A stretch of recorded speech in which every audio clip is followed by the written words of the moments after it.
Lecture number 138 سیرت النبی صلی اللہ علیہ وآلہ وسلم ثانیہ افق یعنی کہ حضرت عائشہ رضی اللہ تعالی عنہ پر تہمت جو کہ منافقین نے لگائی، اور اس کا کچھ حصہ آج ہم بیان کریں گے اور کچھ حصہ 139 لیکچر میں ہم بیان کریں گے۔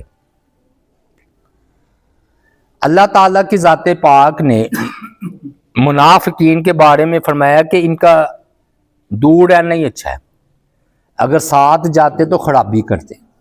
تو ایسے ہی ہوا ہے۔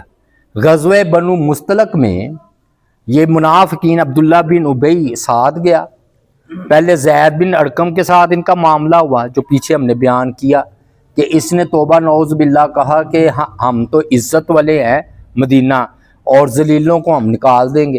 مراد اس نے لیا کہ ہم عزت والے ہیں اور صحابہ کرام اور توبہ نعوذ باللہ نبی علیہ السلام بھی توبہ نعوذ باللہ من ذالک ذلیل ہے۔ تو پھر اللہ تعالیٰ نے سورہ منافقون جو ہے وہ نازل کی، اس کی وجہ سے اس کی بڑی بے عزتی ہوئی، خود ذلیل ہوا۔ تو اب اس کے دل میں نا انتقام کی آگ جو ہے نا وہ بھڑک رہی تھی۔ تو غزوہ بنو مستلق میں ہی یہ واقعہ پیش آیا۔ ہوا اس طرح کہ نبی علیہ السلام کی عادت مبارکہ تھی کہ آپ اپنی بیویوں کو اپنے ساتھ لے کر سفر میں جاتے تھے، لیکن کئی بیویاں تھیں تو پھر آپ کوڑا اندازی کرتے، جس کا کوڑا نکل آتا اس کو اپنے ساتھ لے کر جاتے۔ تو اس بار پھر نہ حضرت ام المومنین سیدہ عائشہ صدیقہ رضی اللہ تعالی عنہ کے نام کوڑا جو ہے وہ نکلا۔ جب ان کے نام پر کوڑا نکلا تو ان کو نبی علیہ السلام کے ساتھ جانے کا شرف جو ہے وہ حاصل ہوا۔ تو اب اس غزوہ بنو مستلق کے درمیان ہی یہ واقعہ پیش آیا جو کہ سبب بنا پھر مدینہ میں آ کر یہ جو ہے نا افواہ یا افق بہتان بہت زیادہ شدت اختیار کر گیا۔ اب حضرت عائشہ صدیقہ خود ہی اس واقعے کو بیان فرماتی ہیں کہ میرے لیے نا اونٹ کو تیار کر دیا جاتا سفر میں، تو ہودج ہوتا ہے نا، ہودج پلکی سی ڈولی سی، تو اس میں بیٹھ جاتی۔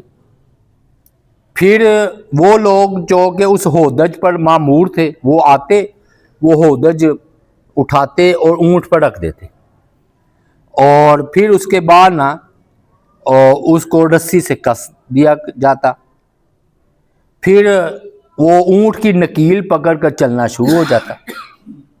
تو اس طرح سفر ہوتا۔ تو مجھے نا ہودج سمیت اونٹ پر جو ہے نا وہ سوار کیا جاتا تھا، اسی طرح ہودج سمیت ہی مجھے اتار لیا جاتا تھا۔ فرماتے ہیں اس وقت عورتیں نا بڑی ہلکی پھلکی ہوتی تھی، تو بھاری بھرکم نہیں ہوتی تھی، ان پر زیادہ گوشت نہیں چڑھا ہوتا تھا کیونکہ ان کی خوراک جو ہے نا وہ تھوڑی ہوتی تھی۔ تو واقعی کی ایک روایت کے مطابق ایک مرتبہ نا نبی علیہ السلام کے ساتھ دوڑ کا مقابلہ بھی ہوا ہے، لیکن نبی علیہ السلام نے حضرت عائشہ رضی اللہ تعالی عنہ کے ساتھ نا مقابلہ کیا دوڑ کا۔ ہوا یہ کہ آپ نے نا ایک نرم اور خوشگوار جگہ پر پڑاؤ ڈالا، وہاں پر درخت بھی تھے، تو آپ نے فرمایا عائشہ کیا تم دوڑ لگانا چاہتی ہو؟ حضرت عائشہ رضی اللہ تعالیٰ عنہ نے فوراً ہاں کر دی۔ انہوں نے دوڑنے کی تیاری کرتے ہوئے اپنے کپڑے سمیٹ لیے۔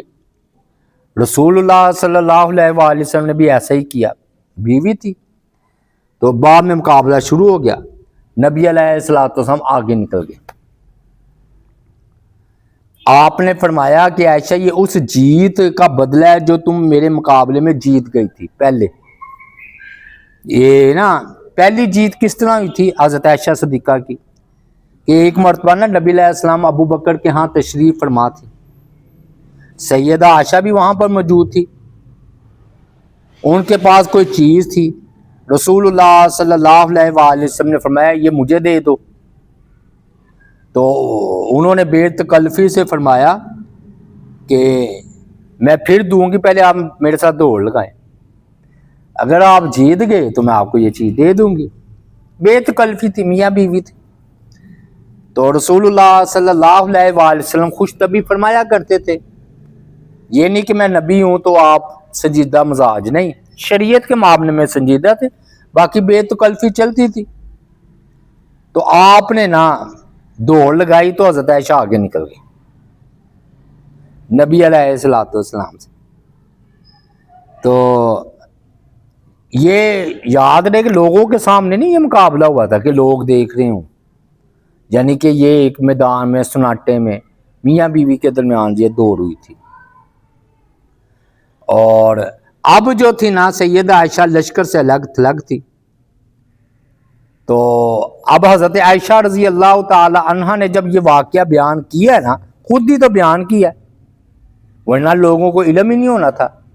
تو نبی علیہ السلام نے فرمایا جو پہلے میں ہار گیا تھا نا، یہ اس کا بدلہ ہے، یعنی کہ میں اب جیت گیا ہوں۔ دیکھیں نبی علیہ السلام نے کس طرح بات کو یاد رکھا ہے۔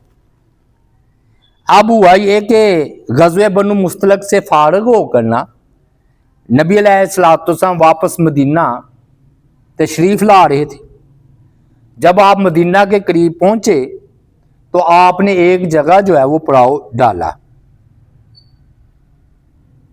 رات کا کچھ حصہ وہیں بسر کیا، اور رات کے آخری حصے میں آپ نے یعنی کہ تہجد کے قریب کہہ لیں یا فجر کے قریب روانگی کا اعلان فرمایا۔ ہوا یہ کہ حضرت عائشہ فرماتی ہیں کہ میں نہ قضائے حاجت کے لیے نکلی، جیسا کہ وہ خود بیان کرتی ہیں کہ جب نبی علیہ السلام نے کوچ کا اعلان کیا نا تو میں تو اپنے رفع حاجت کے لیے گئی ہوئی تھی اور لشکر کی حدود سے ہی باہر تھی۔ میری گردن میں ایک ہار تھا، اس پر زفار کے نگینے جو ہے نا جڑے ہوئے تھے۔ جب میں قضائے حاجت سے فارغ ہو گئی تو وہ ہار ٹوٹ کر میری گردن سے گر گیا، مجھے پتہ نہ چلا۔ میں اپنی سواری کی طرف واپس آئی تو میں نے اپنے سینے کو ٹٹولا تو معلوم ہوا کہ میرا ہار کہیں گم ہو گیا۔ اس وقت لوگوں نے کوچ شروع کر دیا تھا۔ میں واپسی اسی جگہ پر گئی اور ہار ڈھونڈنے لگی۔ ہار ڈھونڈتے ڈھونڈتے مجھے دیر ہو گئی، آخر کار وہ ہار مجھے مل گیا۔ یہ نا غیر معمولی ہار تھا، ڈھونڈنے کی وجہ کیا تھی؟ وہ ہار غیر معمولی تھا، زفار کے نگینوں کا، یوں سمجھ لیں کہ قیمتی تھا، معمولی ہار نہیں تھا۔ تو اب یہ سوال ہے کہ حضرت عائشہ صدیقہ کے پاس کہاں سے آیا یہ ہار؟ تو دو روایتیں ہیں۔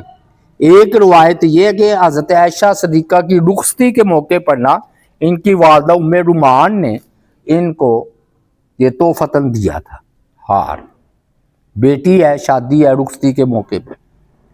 البتہ حافظ ابن کثیر اور ابن قیم جوزیہ رحمۃ اللہ علیہ نے فرمایا ہے کہ یہ ہار ان کی اپنی بہن اسما نے ان کو عاریتاً یعنی کہ دیا تھا کہ چلو آپ یہ ہار لے جائیں۔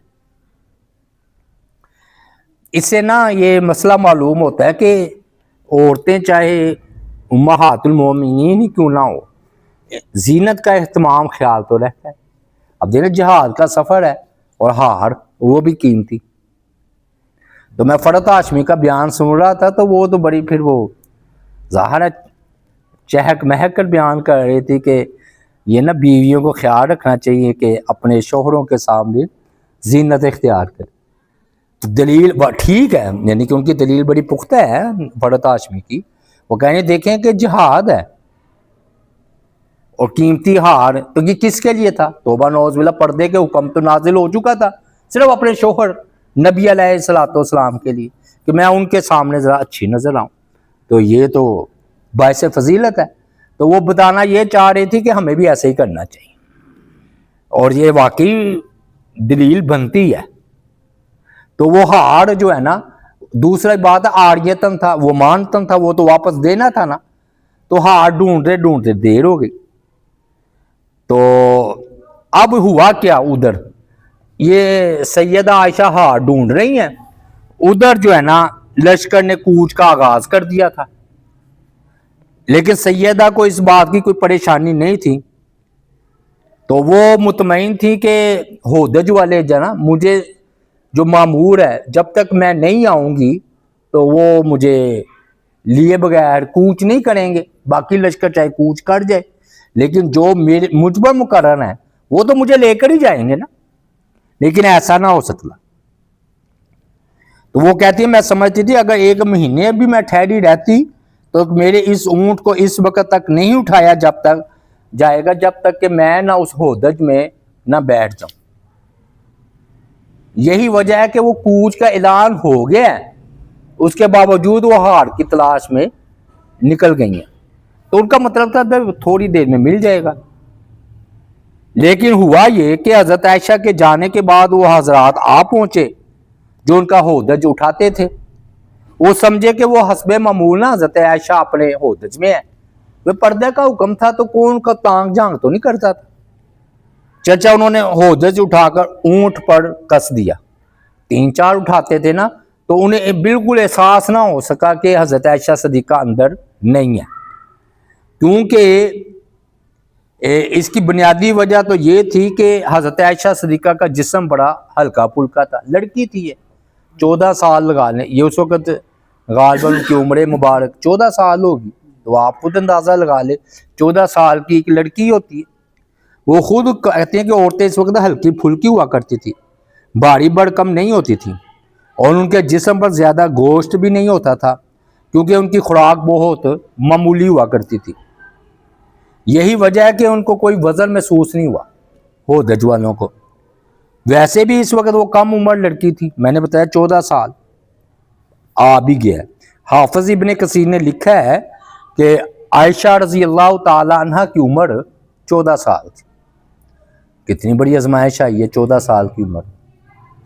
دوسری وجہ یہ ہے کہ وہ نا ہودج میں جب وہ تشریف فرما ہوتی تھی نا تو وہ بات نہیں کسی سے کرتی تھی، یہ نہیں ہودج سے منہ باہر نکالا پردے میں اس کو بلایا، اپنے باوقار انداز میں نا امہات المومنین تھی نا، یعنی کہ نبی علیہ الصلوۃ والسلام کی بیوی ہونے کا شرف حاصل، ایک مقام تھا، یہ نہیں ہے کہ منہ اٹھا کر کسی سے باتیں کرنا، تو ان باتیں تو وہ کرتی نہیں تھی۔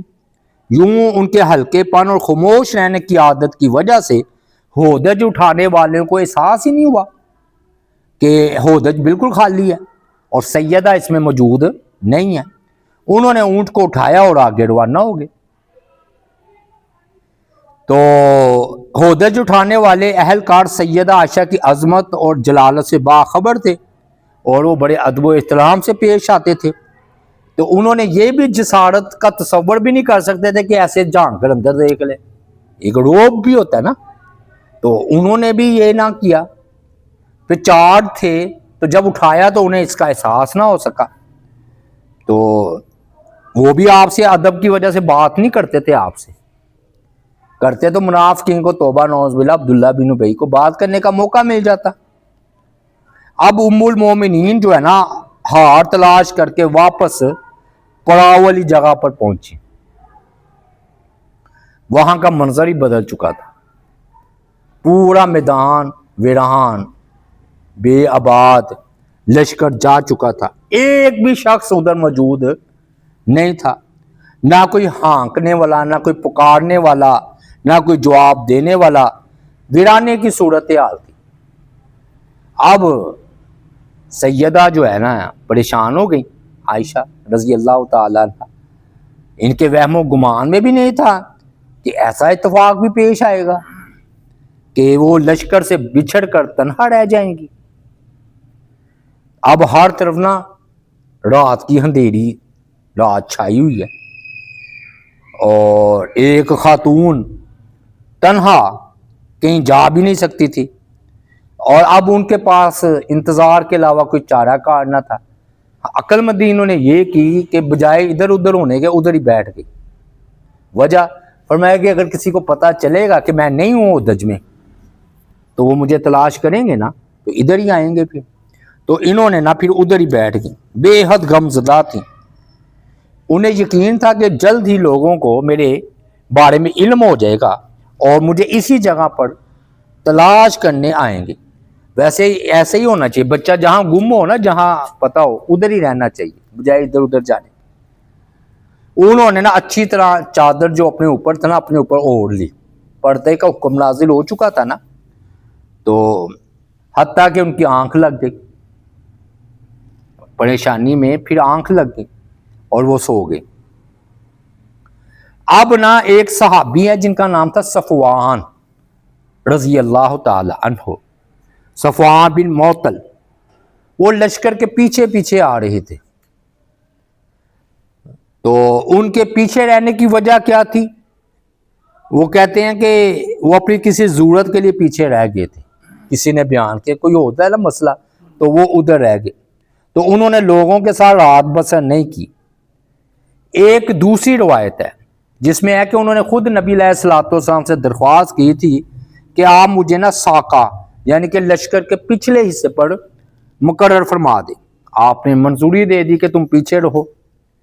پھر ایسے ہوتا کہ جب لوگ روانہ ہوتے تو صفوان نماز پڑھنی شروع کر دیتے, پھر میں ان کے پیچھے پیچھے آتے, یعنی کہ نماز سے فارغ ہو رہے ان کے پیچھے پیچھے آتے. جو وجہ تھی نا صحیح حکمت صفوان رضی اللہ تعالیٰ عنہ جو چاہتے تھے وہ یہ تھا کہ بعض اوقات نا قافلے والوں کی لشکر کی کوئی چیز گر جاتی ہے تو انہیں پتہ نہیں چلتا کہ ہماری چیز گر گئی ہے. تو صفوان رضی اللہ تعالیٰ عنہ کی جو تھی نا طبیعت میں نیکی, تو انہوں نے یہ ذمہ داری اپنے اوپر لی تھی کہ اگر کسی بھائی کوئی چیز گر گئی صحابی کی تو میں اٹھا کر اس تک پہنچا دوں گا. یہ تھا اصل مسئلہ. بعض نے ایک اور وجہ بھی بیان کی ہے کہ یہ بڑی گہری نیند سویا کرتے تھے, تو بالعموم اس وقت ان کی جاگ کھلتی جب سب لوگ جا چکے ہوتے تھے. تو چلے ساری وجوہات لے لیں. ایک تو یہ ہے کہ انہوں نے خود درخواست کی, ایک وجہ. دوسری وجہ گہری نیند. تیسری وجہ کہ بھی اگر کوئی چیز گر جائے, تو مجھے تو یہی بات زیادہ اہم محسوس ہوئی ہے کہ بھی کسی کی چیز گر گئی تو میں ان کو پہنچا دوں گا. بہرحال یہ صفوان جو تھے نا رضی اللہ تعالیٰ عنہ اسلامی لشکر سے پیچھے تھے. وہ رات کے پچھلے پیر چلے, صبح اس جگہ جا پہنچے جہاں سے حضرت عائشہ صدیقہ موجود تھی رضی اللہ تعالیٰ عنہ. انہوں نے دور ہی سے کسی سوئے ہوئے انسان کو دیکھا. جب وہ قریب آئے تو دیکھتے ہی پہچان گئے. اوہو, کہنے لگے یہ تو امہات المومنین حضرت عائشہ صدیقہ ہیں رضی اللہ تعالیٰ عنہ. اب وہ خود فرماتے ہیں کہ پردے کا حکم نازل ہونے سے پہلے میں ان کو دیکھ چکا تھا, اس لیے پہچان. کیونکہ پردے کا جب حکم نہیں آیا تھا تو پھر وہ تو عام تھا نا معاملہ, تو کہتے پھر میں نے پہچان لیا. اور یہ منظر دیکھ کر میری حیرت کی کوئی انتہا نہ رہی کہ یہ کیا ہوا. تو ان کی زبان سے فوراً یہ نکلا انا للہ و انا الیہ راجعون. یہ ذرا انہوں نے بلند آواز سے کہا صفوان رضی اللہ تعالی عنہ نے. سیدہ یہ الفاظ سنتے بیدار ہو گئیں اور فوراً نہ چادر سے اپنا چہرہ ڈھانپ لیا. اس سے پتہ چلتا ہے کہ چہرے کا پردہ ہے. بعض لوگ جو قائل ہے نا کہ چہرے کا پردہ نہیں, حتیٰ کہ ڈاکٹر ذاکر نائک جیسے ہم ادب سے اختلاف کر سکتے ہیں کہ چلو ان کی جو فیلڈ ہے اس وجہ سے انہوں نے ذرا نرمی اختیار کی ہے کہ چلو کوئی غیر مسلم آئے گا ادھر اسلام تو قبول کرے نا, اندر سے حکمت یہ ہے. لیکن یہ دیکھیے نا انہوں نے فوراً اپنا چہرہ ڈھانپا ہے. تو چہرے کا پردہ تھا تو چہرہ ڈھانپا ہے نا, تو اپنا چہرہ چھپا لیا. تو صفوان نے نا اتنا ہی پوچھا کہ اللہ آپ پر رحم فرمائے, آپ کس وجہ سے پیچھے رہ گئی ہیں. تو سید عائشہ نے نا انہیں کوئی جواب نہ دیا اور نہ ہی ان سے کسی قسم کی کوئی بات کی. صفوان نے بھی نہیں آگے سے پھر کوئی مزید سوال کیا ادب کی وجہ سے. سیدہ عائشہ فرماتی اللہ کی قسم اس کے بعد انہوں نے مجھ سے ایک بات بھی نہیں کی, یعنی کہ ان کی پاکیزگی بیان کی. نہ میں نے ان کی زبان سے انا للہ و انا الیہ راجعون کے سوا کوئی اور لفظ سنا, بھائی یہ میں نے سنا ہے. تو وہ اپنے اونٹ سے اترے، نہایت ادب و احترام کے ساتھ اپنا اونٹ حضرت عائشہ صدیقہ کے قریب لائے، بٹھا دیا، اور خود ایک طرف ہٹ کر نا اونٹ سے اونٹ کی اگلی ٹانگ پر اپنا پاؤں رکھ دیا تاکہ اونٹ کھڑا نہ ہو، تو تاکہ حضرت سیدہ جو ہے نا وہ آسانی کے ساتھ اونٹ پر بیٹھ جائے۔ تو وہ سوار ہو گئیں۔ اب صفوان نے اونٹ کی نکیل والی رسی پکڑی، یعنی کہ نکیل والی رسی دور، یعنی کہ یہ اونٹ ہے، وہ رسی پکڑی اور اسے لے کر تیزی سے، اب بڑی تیزی کے ساتھ جا رہے ہیں، پہلے والی رفتار نہیں، تیزی کے ساتھ۔ وہ چاہتے تھے کہ جلد از جلد یہ نا لشکر میں پہنچ جائے۔ اب صفوان رضی اللہ تعالیٰ عنہ غیر منقطع طور پر متواتر چلتے رہے مسلسل، تو بالآخر وہ دوپہر کی سخت گرمی کے وقت اسلامی لشکر جہاں تک پڑاؤ کیا ہوا تھا ادھر جا پہنچے۔ اس وقت مسلمانوں نے نا آرام کی غرض سے پڑاؤ کیا ہوا تھا۔ وہ لوگ ابھی اس بات سے بے خبر تھے کہ حضرت عائشہ ہمارے ساتھ نہیں ہے، ابھی اتنا وقت نہیں نا گزرا تھا، تو نبی علیہ الصلوۃ والسلام کو بھی نہیں پتا تھا، کسی کے وہم و گمان میں بھی نہیں تھا۔ نبی علیہ الصلوۃ والسلام بھی اس صورتحال سے بے علم تھے، کیونکہ آپ دیکھیں نا وہی بات آ گئی نا، آپ عالم الغیب تو تھے نہیں، غیب کا علم تو نہیں جانتے تھے جب تک وحی نہ آ جائے۔ تو اگر آپ کو ذرا بھی خبر ہوتی تو کیا آپ حضرت عائشہ صدیقہ کو تنہا چھوڑ کر آ جاتے؟ یہ بڑی پختہ دلیل ہے جو ہم دیتے ہیں کہ آپ کو اس وقت خبر ہوتی ہے جب وحی آ جائے، جب وحی نہ آئے تو پھر آپ کو علم نہیں ہوتا۔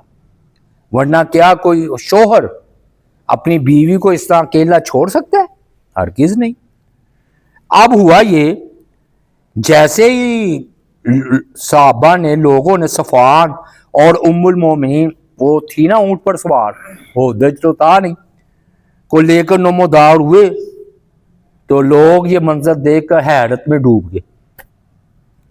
اس وقت لوگوں کو پتا چلا کہ حضرت عائشہ رضی اللہ تعالی عنہا جو ہیں وہ پیچھے رہ گئی ہیں۔ اب وہی بات آ گئی نا منافقین کی، منافق ہی ہوتا ہے یہ، اللہ نے جو اس کو معاف نہیں نہ کیا عبداللہ بن ابی کو، تو اللہ کا فیصلہ عدل والا ہوتا ہے۔ اللہ نے فرمایا تھا نا 70 بار بھی استغفار کرے میں نے کوئی معاف نہیں کرنا۔ اب دیکھ لیں اس کی بغیرتی بے شرمی جی۔ یہ جو لیڈر تھا منافقین کا عبداللہ بن ابی، جب اس نے یہ منظر دیکھا کہ صفوان اکیلے ہی سیدہ عائشہ کو لے کر آ رہے ہیں، تو اس سے تو موقع مل گیا دل کی بڑھاس نکالنے کا۔ شیطان نے اسے خوب اکسایا، اس نے نا جو مدینہ کی بادشاہت اصل میں تھا اس سے وہ محروم ہوا تھا، اس کی ذلت اور رسوائی کا بدلہ لینے کے لیے اس نے نا حضرت عائشہ صدیقہ پر ہی نا بہتان کی مہم ہی چلا دی باقاعدہ، توبہ نعوذ باللہ، اور طوفان برپا کر دیا۔ اس نے بڑی بے شرمی کے ساتھ بڑی گنونی حرکت کی۔ تو حضرت عائشہ صدیقہ اس معاملے کو اس طرح بیان کرتی ہے، پھر جسے ہلاک ہونا تھا، یہ خود اپنا واقعہ بیان کر رہی ہے نا، تو وہ ہلاک ہوا، اور اس کا بیڑا عبداللہ بن ابی نے اٹھا رکھا تھا۔ اس بدبخت کو تو ایک پل چین نہیں آتا تھا، اس قدر ذلیل تھا کہ وہ اصل میں نا حضرت عائشہ صدیقہ کو نہیں بلکہ نبی علیہ السلام کو تکلیف دینا چاہتا تھا۔ تو وہ نا خاکے بڑھ کر، رنگ بڑھ کر لوگوں کو سناتا، یعنی کہ رائی کا پہاڑ بناتا، ذرے کو یعنی کہ صحرا بنا دیتا، یوں سمجھ۔ تو اس نے پہاڑ بن کر دکھایا، بس آپ کو پتا ہے کہ یہ بات پھر آگ کی طرح نا پھیلتی چلی گئی، اور اس نے نا زمین و آسمان کی کلابیں ملا دیے جی اس بات پر۔ اور جو اس کے چیلے تھے، عبداللہ بن ابی کے چیلے گرو، وہ بھی اس میں معاملے میں بڑھ چڑھ کر اس کا ساتھ دیا، تسلسل کے ساتھ مسلسل یہ انہوں نے نا یہ افواہیں پھیلائیں، پورے لشکر میں نا ایک کھلبلی سی مچ گئی۔ ابھی عبداللہ بن ابی کی ایک مصیبت سے نجات ملی تھی جو سورہ منافقون نازل ہوئی تھی، اس نے یہ دوسرا ہنگامہ برپا کر دیا جو پہلے سے بھی زیادہ سخت، یعنی کہ وہ زید بن ارقم والی بات تو ذرا کم تھی، یہ تو بہت خطرناک بات تھی۔ ایک مرتبہ پھر وہ نا فتنے کی لپٹ میں آ گیا، لپیٹ میں آ گیا یہ لشکر، چاہ مگوئیاں شروع ہو گئیں۔ سیدہ عائشہ فرماتی ہیں بعد میں انہوں نے یہ بیان کیا نا جب 18 آیات نازل ہوئی، کہتے مجھے کوئی علم نہیں تھا کہ کیا ہو رہا ہے باہر، مجھے کوئی علم نہیں تھا کہ میرے بارے میں منافقین نے کیا طوفان برپا کیا ہوا ہے۔ آخر لشکر نے اپنا بقیہ سفر پورا کیا اور مدینہ منورہ پہنچ گئے۔ رمضان المبارک کا کہتے آغاز ہو چکا تھا۔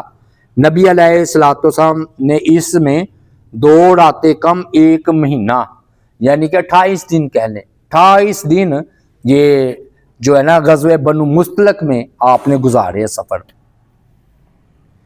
اب جب بات پھیلتی ہے تو آپ کو پتہ بڑوں بڑوں کو بھی لے بیٹھتی۔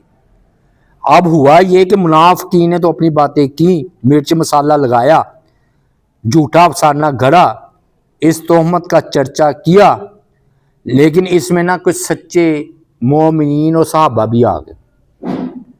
وہ کون تھے؟ حسان بن ثابت رضی اللہ تعالی عنہ، لگے مشہور شاعر تھے، مستہ تھے، ابو بکر کے یہ رشتہ دار، حمنہ بنت جہش۔ تو کہتے ہیں کہ کیچڑ میں تو ہاتھی بھی پھسل جاتا ہے، تو انہوں نے اتنی کیچڑ پھیلایا، گندگی پھیلائی کہ یہ حضرات جو کہ سچے مومن تھے، یہ تینوں صحابہ سچے مومن تھے، وہ بھی اس کی لپٹ میں آ گئے اور وہ متاثر ہوئے اور انہوں نے بھی اس بات کو مان لی، تینوں نے۔ اچھا ہوا یہ کہ وہ تو لا علم تھی حضرت عائشہ صدیقہ، اللہ کا کرنا ایسا وہ بیمار ہو گئی حضرت عائشہ صدیقہ، یعنی کہ بخار ہو گیا انہیں، ہاں جی، وہ پورا مہینہ ان کا نا بیماری میں گزرا۔ اس عرصے میں شیطان کا جادو چلتا رہا، لوگ تہمت لگانے والوں کی باتوں کا چرچا کرتے رہے۔ سیدہ عائشہ کو کچھ معلوم نہیں تھا کہ ارد گرد کیا ہو رہا ہے۔ فرماتی ہے کہ مجھے تو کچھ خبر نہیں تھی کہ لوگ میرے متعلق کس طرح کی باتیں کرنے ہیں اور منافقین نے مجھ پر کیا تہمت لگائی ہے۔ البتہ نبی علیہ السلام کو اس تہمت کا علم ہو چکا تھا، آپ تک یہ بات پہنچ چکی تھی، تو لیکن وہ نبی علیہ السلام سیدہ عائشہ کے کردار کی پاکیزگی سے خوب واقف تھے، کیونکہ وہ آپ کی سب سے ختیجہ کے بعد یا سمجھے اس وقت سب سے محبوب بیوی تھی، اور آپ کو یہ بھی خبر ہو چکی تھی کہ عبداللہ بن ابی نے اس میں جو ہے نا حصہ لے رہا ہے، بلکہ وہی یہ کام چلا رہا ہے اور جھوٹ کا یہ طوفان برپا اس نے کر رکھا ہے۔ حتیٰ کہ ابو بکر، ان کے والد اور ان کی والدہ ام رومان تک بھی یہ بات پہنچ چکی تھی کہ ہماری بیٹی کے بارے میں ایسی ایسی باتیں کہیں جا رہی ہیں۔ معاملہ انتہائی نازک تھا، وہ تو اپنی لاڈلی صاحبزادی 14 سال کی عمر، تو کیا شبہ توبہ نوز باللہ کرتے، نہ وہ کر سکتے تھے، تو انہوں نے یہی بہتر سمجھا ماں باپ نے کہ خاموشی اختیار کی جائے۔ تو ابو بکر بھی خاموش ہو گئے، ان کی والدہ بھی خاموش ہو گئی، حالانکہ آنا جانا تھا، لیکن نہ یہ ان کو بتاتے تھے نہ ان کی خاموشی تھی۔ تو کیونکہ وہ سمجھتے تھے یہ تو پہلے بیمار ہو گئی ہیں، تو اب بتائیں گے تو مزید طبیعت خراب ہو جائے گی اور وہ اسے برداشت بھی نہ کر سکیں گے۔ اب نہ حضرت عائشہ صدیقہ پتہ تو چل ہی رہا، کھٹکا سا ہوا۔ وجہ انہوں نے کہا کہ نا نبی علیہ السلام کی جو محبت اور شفقت ہوتی تھی نا، وہ نہیں وہ پا رہی تھی۔ میاں بیوی ایک دوسرے کی نکاح کو پہچان لیتے ہیں، تو نبی علیہ السلام نے حالانکہ کہا کچھ نہیں تھا، لیکن وہ محسوس کر رہے تھے کہ آپ اکھڑے اکھڑے سے ہیں، تو آپ اس طرح کا میرے ساتھ رویہ نہیں ہے پہلے والا محبت والا۔ تو جب آپ کی نظر محبت کو مائل نہ پایا تو حضرت عائشہ صدیقہ پریشان ہو گئی، ان کے دل میں یہ کھٹکا پیدا ہوا کہ بات کیا ہے، میں نے تو کوئی ایسی بات نہیں کہ نبی علیہ السلام سے کہ آپ میری کسی ذاتی بات پر پریشان ہو، سفر سے واپس آئے ہیں، بیمار ہوگی، میں گھر پہ ہوں نبی علیہ السلام کے۔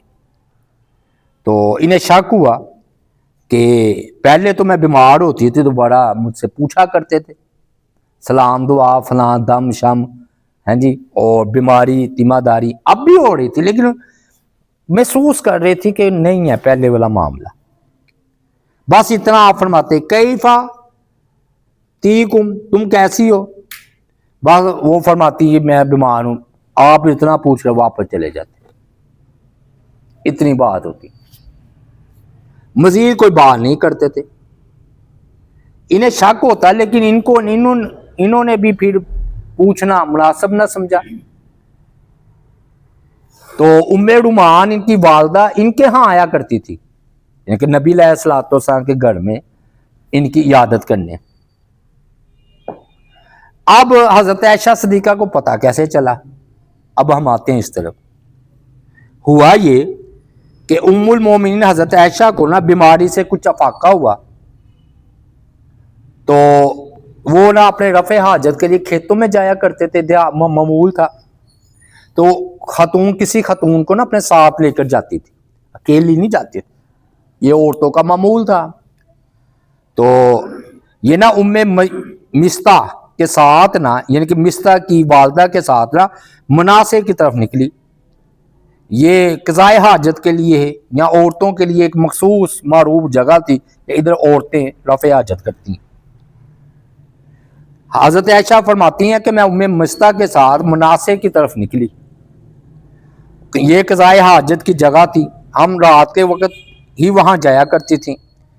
یہ اس وقت کی بات ہے جب ہمارے گھروں کے قریب بیت الخلاء نہیں بنائے گئے تھے، بعد میں بن گئے تھے لیکن اس وقت نہیں بنے تھے۔ ہم پہلے زمانے کے عرب لوگوں کی طرح رفع حاجت کے لیے ویرانے میں جایا کرتے تھے، تو اصل میں ہم اپنے گھروں کے قریب بیت الخلاء بنانا خلاف نظافت اور تکلیف کا باعث سمجھتے تھے۔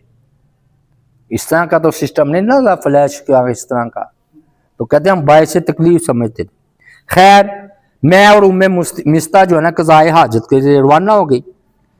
ام مستح جب اپنے حاجت سے فارغ ہو کر گھر واپس آنے لگے، ایک روایت ہے کہ ابھی جا رہے تھے، ایک روایت یہ ہے کہ واپس آ رہے تھے، لیکن زیادہ کہتے یہی بات محسوس ہوتی ہے کہ جا رہے تھے۔ تو نا چلتے چلتے نا ام مستح یعنی کہ مستح کی والدہ کی نا چادر ایک جگہ نا جھاڑیوں میں پھنس گئی۔ تو جب چادر پھنسی تو انہوں نے بے سختہ کہا کہ مستح برباد ہو، غصے سے۔ تو یہ سن کر میں نے کہا آپ کس کو برا کہہ رہی ہیں؟ اپنے بیٹے کو، اور وہ بھی جو بدری صحابی ہے، مستح بدری صحابی تھے نا، تو جو بدر میں شریک ہوا ہے، وہ کہنے لگی ہے بولی لڑکی تم نے مستح کی باتیں نہیں سنی؟ میں نے پوچھا اس نے کیا کہا ہے؟ یعنی کہ بالکل بے خبر، کوئی پتہ ہی نہیں۔ تو انہوں نے کہا کیا؟ تو سیدہ عائشہ فرماتی یہی وہ وقت تھا کہ انہوں نے تو مجھے ساری باتیں کھول کر سنا دی۔ حضرت عائشہ صدیقہ فرماتی ہیں ام مستح نے مجھے ساری باتیں بیان کر دی۔ اب دو روایتیں، ایک یہ کہ قضائے حاجت کے لیے جا رہی تھی اس وقت، ایک ہے کہ واپس آ رہی تھی۔ صحیح بخاری کی روایت کے مطابق یہ قضائے حاجت سے راستے میں ان کی چادر کا وہ پکڑا، تو اس وقت انہوں نے یہ بات کی ہے۔ انہیں اس قدر صدمہ ہوا حضرت عائشہ سب بھی بھول گئی۔ بعض اوقات ہوتا ہے نا جب بندے پر یہ کیفیت طاری ہوئے تو پیشاب وہاں بھول گئی، انہیں یاد ہی نہیں رہا کہ میں نے کوئی کس کام کے لیے نکلی تھی، اتنا ان کو غم ہوا۔ آپ خود اندازہ لگائیں امہات المومنین ہو اور اتنا بڑا بہتان ان پر لگ جائے۔ تو کہتے ہیں کہ میں یہ خبر سنی تو حضرت عائشہ پر بجلی بن کر گری۔ تو وہ کہتی ہے میں اپنے گھر واپس آ گئی، تو میں جس ضرورت کے لیے نکلی تھی قضائے حاجت کے لیے، مجھے پتہ ہی نہیں تھا وہ ختم ہو گئی ضرورت، مجھے تو اور بہار چڑھ گیا۔ اب مجھے سمجھ میں آیا کہ نبی علیہ الصلوۃ والسلام کا رویہ اکھڑا اکھڑا سا کیوں ہے۔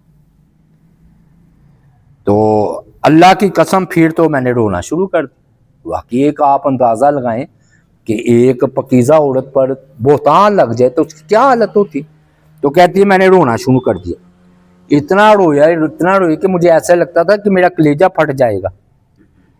تو بہرحال جو ہے نا پاک دامن عورت پر تہمت لگے تو اس کی یہی کیفیت ہوتی ہے. سیدہ عائشہ کے لیے یہ تہمت ناقابل برداشت تھی. وہ اپنے متعلق اس جھوٹی بات کا تصور بھی نہیں کر سکتی تھی. نبی علیہ السلام کا حرم تھی وہ. تو اب ہوا یہ جب ام المومنین کو پتہ چل گیا اصل مسئلہ یہ ہے تو نبی علیہ السلام کی جو معمول کی تبدیلی تھی اس کی وجہ بھی سمجھ میں آ گئی کہ آپ خود بھی بے چین تھے, پریشان کیوں ہیں. وہ بیان کرتے جب میں اپنے گھر واپس آئی تو رسول اللہ صلی اللہ علیہ وسلم میرے پاس تشریف لائے. ہر روز آتے تھے. پھر آپ نے سلام کیا, میرا حال پوچھا کہ تم کیسی ہو. تو میں چاہتی تھی کہ میں اپنے والدین کے پاس جاؤں, ان سے اس خبر کی تصدیق کروں. تو میں نے کہا آپ مجھے اجازت دیتے ہیں کہ میں اپنے والدین کے گھر چلی جاؤں. آپ نے مجھے اجازت دے دی کہ چاہو تم اپنے والدین کے گھر چلی جاؤ. ایک دوسری روایت میں ہے کہ نبی علیہ السلام نے درخواست کی کہ آپ مجھے میرے والدین کے گھر بھجوا دیں. تو آپ نے نا حضرت عائشہ صدیقہ کے ساتھ ایک بچے کو بھیج دیا کہ جاؤ ان کو ان کے والد ابو بکر کے پاس چھوڑ آؤ. تو بہرحال یہ آپ کا خیال تھا کہ آپ نے بجائے اکیلے ان کو جانے کے ایک بچہ ان کے ساتھ روانہ کر دیا. تو یہ نہ پھر اپنے گھر والدین کے گھر چلی گئی. آپ نے فرمایا کہ تم جا سکتی ہو. اب یہ شدید رنج و عالم کے میں نا اپنے والدین کے گھر تشریف لے آئی. انہوں نے دیکھا کہ ان کی والدہ جو ہے نا یہ دو منزلہ تھا حضرت ابو بکر کا گھر مدینہ میں. تو انہوں نے دیکھا کہ نچلے حصے میں نا ان کی والدہ ہے اور اوپر والے حصے پورشن میں نا ابو بکر قرآن مجید کی تلاوت کر رہے تھے, قرآن مجید پڑھ رہے تھے. والدہ نے جب اچانک مجھے آتے دیکھا تو پریشان ہو گئی کہ کوئی خدا نہ خاصا نبی علیہ السلام نے کوئی رد عمل دیا ہوتا ہے نا. تو انہوں نے فوراً عائشہ سے پوچھا میری بیٹی اس وقت کیسے آنا ہوا. تو حضرت عائشہ نے اپنی آمد کی وجہ بتائی اور سارا واقعہ ان کے گوش گزار کیا. تو والدہ نے نہایت سکون و تحمل سے سنی باتیں. تو انہوں نے کہا کہ ان باتوں کا جتنا غم مجھے ہے اتنا انہیں نہیں ہے. تو ان کی والدہ نے انہیں تسلی دیتے ہوئے فرمایا پیاری بیٹی ایسی باتوں پر توجہ نہ دو. اللہ کی قسم ہوتا ہے ایسے ہے کہ کوئی شوہر اگر اپنی محبوب بیوی کی طرف توجہ دیتا ہے اس کی خوبصورتی کی وجہ سے تو جو ان کی سوکنیں ہوتی ہیں نا ان سے کم ہوتا ہے کہ حسد نہ کر پائیں اور ان میں 100 عیب نہ نکالیں. حالانکہ ویسے نا کسی بھی بیوی نے دوسری ان میں عیب نہیں نکالا تھا. یہ انہوں نے تسلی دینے کے لیے نا یہ بات کی ہے. تو اصل میں نا پریشان تو تھیں ان کی والدہ. یہاں پر یہ مسئلہ سمجھ, ایک دکھی آدمی ہو ان کو اور زیادہ دکھ میں بتائیں تو وہ تو اور زیادہ دکھی ہوگا. تو ان کی والدہ نے پھر نا عقل مندی سے کام لیتے ہوئے جتنا ان کو دکھ تھا, ظاہر ہے والدین کو تو بہت دکھ ہوتا ہے, تو انہوں نے اس کا کم اظہار کیا تاکہ میری بیٹی جو ہے نا اس میں زیادہ پریشان نہ ہو. تو پھر جو ہے نا یہ کہا کہ والد گرامی کے ابو کو بھی اس کا علم ہے, ان کے ابو بکر صدیق کو. حضرت عائشہ صدیقہ نے پوچھا. انہوں نے کہا ہاں ابو بکر کو بھی اس کا علم ہے. انہوں نے کہا نبی علیہ السلام کو بھی پتہ چل گیا ہے. انہوں نے کہا ہاں اتنی افواہیں پھیلی ہوئی ہیں مدینہ میں. تو نبی علیہ السلام خود پریشان ہیں, ان کو بھی علم ہو گیا. یہ سنتے ہی نا حضرت عائشہ صدیقہ کے آنسو جو ہے نا وہ بہنا شروع ہو گئے. وہ حضرت ابو بکر جو اوپر قرآن کی تلاوت کر رہے تھے انہوں نے حضرت عائشہ کو رونے کی آواز سنی تو نیچے آ گئے اور والدہ سے پوچھا اپنی بیوی سے اسے کیا ہو گیا. انہوں نے بتایا کہ وہ تمام باتیں جو ہمیں پتہ ان کو بھی علم ہو گیا، جو ان کے متعلق کہی جا رہی تھی۔ یہ سے ان کے باپ تھے نا ابو بکر، ان کی آنکھیں بھی آنسوؤں سے تر ہو گئی، رو پڑے، اور ان سے اپنی بیٹی کا دکھ جو ہے نا وہ دیکھا نہیں جا رہا تھا۔ تو عائشہ نے اپنی والدہ سے کہا اللہ آپ کو معاف فرمائے، لوگوں نے اس قسم کی باتیں بتائی ہیں، کم از کم آپ مجھے بتا تو دیتے، کتنے دن گزر چکے ہیں۔ تو بخاری میں روایت ہے کہ حضرت عائشہ نے فرمایا سبحان اللہ، کیا واقعی لوگوں نے یہ باتیں کی ہیں؟ اصل میں نا انہیں یقین ہی نہیں آ رہا تھا کہ لوگ میرے بارے میں ایسی باتیں کر سکتے ہیں۔ اب لو جی، وہاں پر نا ایک انصاری عورت کے ذریعے بھی ان باتوں کا پتہ چلا، اور عورتیں بھی آئی نا، ظاہر ہے وہ معاملہ کھل گیا۔ تو جو عورت آتی وہ مزید بات بتاتی، وہ بھی کر رہا ہے باتیں، وہ بھی کر رہا ہے، تو وہ بے ہوش ہو کر گر پڑی۔ حضرت عائشہ صدیقہ کو غشی آ گئی اور وہ بے ہوش ہو کر گر پڑی۔ یہ واقعہ خود نا ان کی والدہ ام رومان رضی اللہ تعالیٰ عنہ کی زبانی جو ہے نا نقل کیا گیا، کہتی ہے کہ میں اور عائشہ بیٹھی ہوئی تھی کہ ایک انصاری خاتون آئی، وہ کہنے لگی اللہ فلاں فلاں کو تباہ کرے۔ تو ام رومان رضی اللہ تعالیٰ عنہ نے پوچھا کیا بات ہے؟ تو انہوں نے کہا میرا بیٹا بھی ان لوگوں میں شریک ہو گیا ہے جنہوں نے اس طرح کی گندی باتیں کی ہیں۔ ام رومان نے پوچھا وہ کیا باتیں ہیں؟ تو انہوں نے پھر ساری باتیں پھر بیان کر دی۔ تو یہ سنتے حضرت عائشہ نے پوچھا، دیکھیں شوہر کا کتنا خیال ہوتا ہے کہ نبی علیہ الصلوۃ والسلام نے بھی یہ باتیں سنی ہیں؟ تو انہوں نے کہا جی ہاں۔ ابو بکر نے بھی سنی ہے؟ انہوں نے کہا جی ہاں۔ یہ سنا غش کھا کرنا بے ہوش ہو کر گر پڑے۔ تو جب انہیں ہوش آیا تو انہیں سردی لگ رہی تھی، بخار چڑھا ہوا تھا۔ ام رومان کہتی ہے میں نے ان پر کپڑا ڈال کر انہیں ڈھانپ دیا۔ اس دوران نبی اکرم صلی اللہ علیہ وآلہ وسلم تشریف لائے۔ آپ نے اس کی طرف دیکھا تو پوچھا انہیں کیا ہو گیا؟ میں نے عرض کیا اللہ کے رسول انہیں سردی لگ گئی ہے، بخار چڑھ گیا۔ تو آپ نے فرمایا شاید باتوں کی وجہ سے جو بیان کی گئی ہیں۔ تو کیا عائشہ نے بھی وہ باتیں سن لی ہیں؟ اصل میں نا نبی علیہ السلام نے خود ہی باتیں ان تک پہنچائی تھی کہ انہیں زیادہ تکلیف ہوگی۔ تو ام رومان نے کہا ایسا ہی ہوا ہے، حضرت عائشہ صدیقہ کو بھی ان باتوں کا پتہ چل گیا۔ اصل میں نا آپ وحی کا انتظار کر رہے تھے شدت کے ساتھ، کیونکہ یہ آپ کا ذاتی حد تک معاملہ تھا۔ اگر آپ گواہی دیتے تو شاید لوگ کہتے گھر کی بات ہے، تو آپ نا وحی کا انتظار کر رہے تھے۔ لیکن یہ وحی آپ کی مرضی کے مطابق تو نہیں نہ آتی تھی، جب اللہ چاہتا اس وقت وحی نازل فرماتا۔ تو آپ جوں جوں وحی لیٹ ہو رہی تھی تو آپ کی پریشانی بڑھتی جا رہی تھی، اور وہ طوفان بدتمیزی اور وہ بہتان بھی پھیلتا چلا جا رہا تھا۔ وہ بھی وہی ادھر ہی تھا۔ پھر آپ نے نا حضرت عائشہ صدیقہ فرماتی ہیں جب وحی میں تاخیر ہوگی نا تو نبی علیہ السلام نے کہا چلو مشورہ ہی کر لے، ہوتا ہے نا اپنے صحابہ سے مشورہ۔ پھر آپ نے دو سے مشورہ کیا، حضرت علی، اسامہ بن زید، گھر کے ہی آدمی تھے۔ تو نبی علیہ السلام نے حضرت علی اور اسامہ بن زید کو بلایا تاکہ آپ ان سے کچھ پوچھیں اور اپنی بیوی کی جدائی کے بارے میں مشورہ کریں۔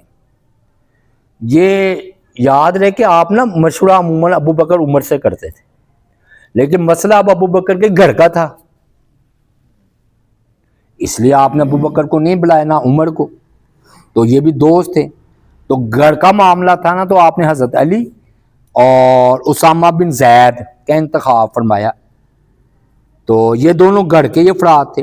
حضرت علی تو بچوں کی طرح آپ نے ان کی پرورش کی تھی، پالا تھا، بلکہ داماد تھے، فاطمہ ان کے گھر میں تھی۔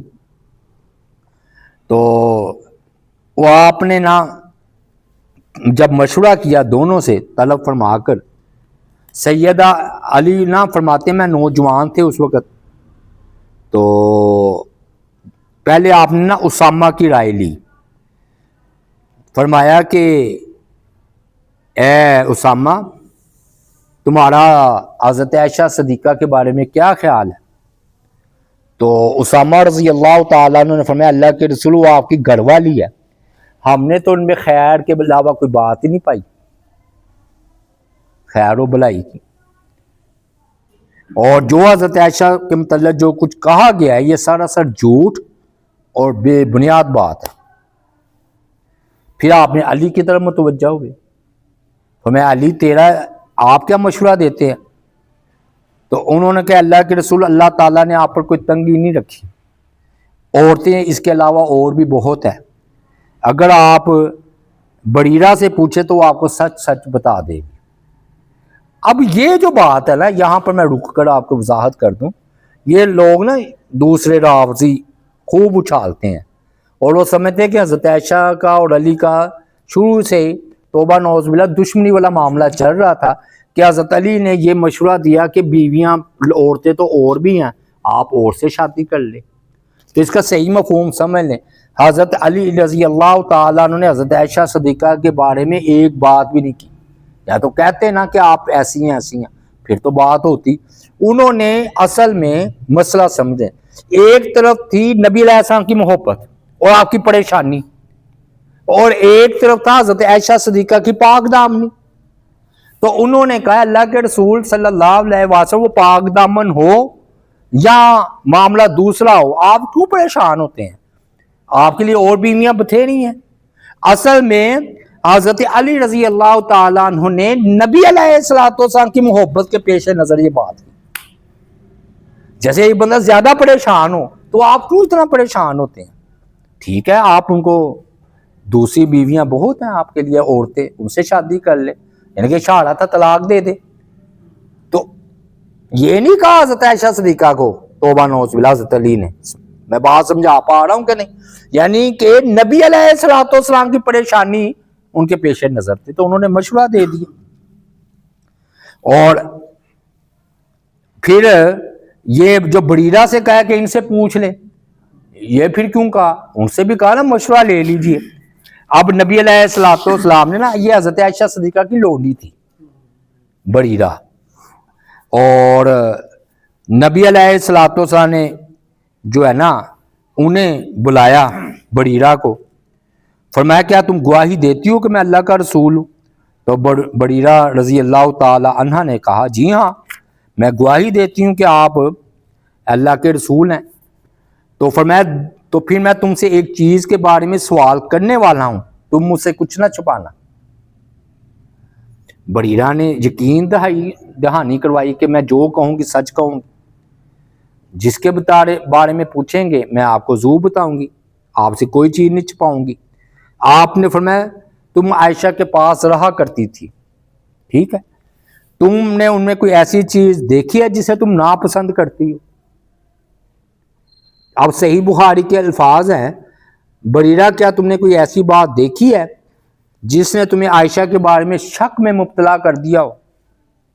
یہ سن کر بریرہ رضی اللہ تعالیٰ صاف لفظوں میں بتایا اس ذات کی قسم جس نے آپ کو حق کے ساتھ مبعوث فرمایا ہے، میں نے ان میں کوئی ایسی بات نہیں دیکھی جس کی بنا پر میں ان پر کوئی عیب لگا سکوں۔ ہاں میں ایک بات ضرور جانتی ہوں جو میں نے ان کے بارے میں دیکھی ہے، وہ تو ایک نوعمر لڑکی ہے، 14 سال، میں نے بتایا نا 14 سال عمر تھی، اور اپنے گھر والوں کے لیے آٹا گوندھ کر سو جاتی اور بکری آ کر وہ آٹا کھا جاتی۔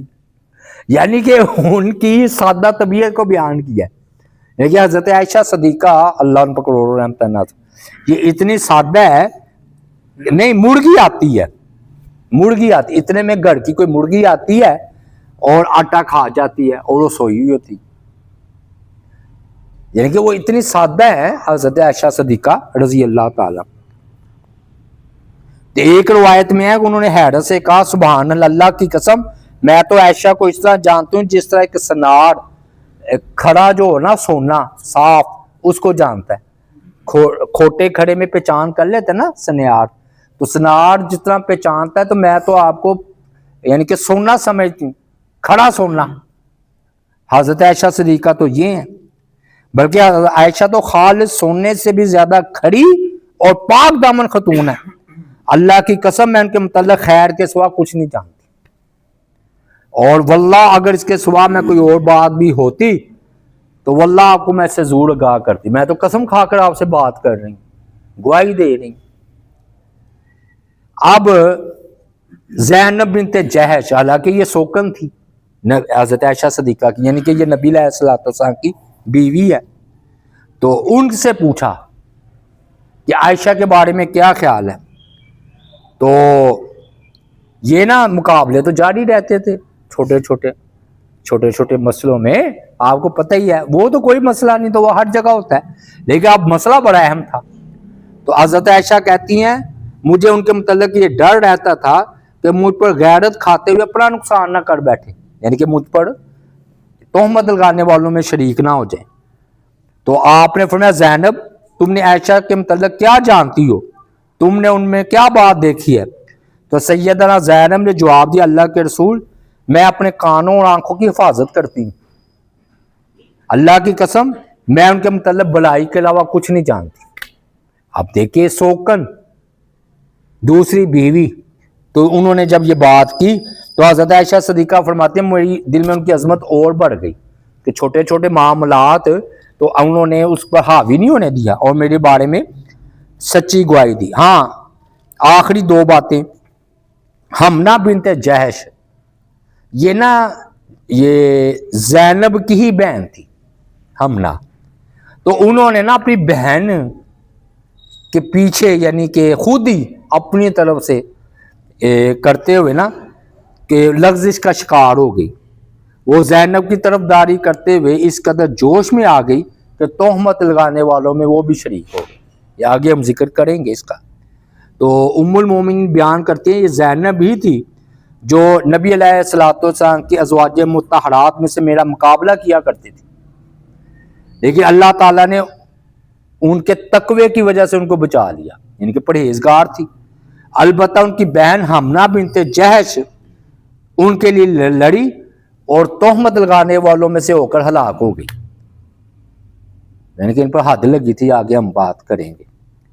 ام ایمن یہ بھی انہوں سے پوچھا تو کہتے کہ میں اپنے کانوں اور آنکھوں کو بچا کر رکھتی ہوں، میں نے تو عائشہ کے متعلق ہمیشہ بہتر گمان رکھا ہے اور اچھی بات ہی جانی ہے۔ تو آخری گواہی یعنی کہ پھر ہم انشاءاللہ پیر کو، کیونکہ یہ آدھا واقعہ بیان ہوا ہے، یہ آدھا واقعہ آدھا رہتا ہے، تو یہ چونکہ تفصیل کے ساتھ ہے، میرے خیال میں اتنی تفصیل کے ساتھ آپ نے پہلے کبھی نہیں سنا ہوگا، ایسے ہی ہے نا۔ تو اب ابو ایوب انصاری کا تبصرہ رضی اللہ تعالیٰ عنہ، گھر میں بیٹھے ہوئے تھے، ظاہر طوفان برپا تھا، یوں سمجھ لے جیسے کوئی خبر ہو بڑی، جیسے آج خبر ہے فلسطین کے بارے میں، تو وہ گڑ گڑ یہ تبصرے ہو رہے تھے، تو وہ اپنی بیوی کے پاس بیٹھے ہوئے بات چیت ہو رہی تھی، تو ان کی بیوی نے ان سے کہا ابو ایوب کیا تم نے نہیں سنا کہ لوگ عائشہ کے بارے میں کیا کہہ رہے ہیں؟ تو ابو ایوب انصاری بولے کیوں نہیں، سب کچھ سنا ہے اور وہ سراسر جھوٹ ہے۔ ہاں جی، اے ام ایوب مجھے تم بتاؤ تم زیادہ نیک ہو یا عائشہ؟ تو انہوں نے کہا عائشہ۔ تو کہا تم یہ حرکت کر سکتی ہو، یعنی کہ خاوند کی خیانت کر سکتی ہو؟ تو وہ فوراً بولی نہیں، اللہ کی قسم میں تو ایسا کبھی نہیں کروں گی۔ تو انہوں نے کہا اللہ کی قسم عائشہ رضی اللہ تعالی عنہا تو تم سے بہت اونچے درجے کی خاتون ہے، وہ تو بالاولیٰ ایسی باتوں کا تصور نہیں کر سکتی، میں تم نہیں کر سکتی تو عائشہ کر سکتی ہیں؟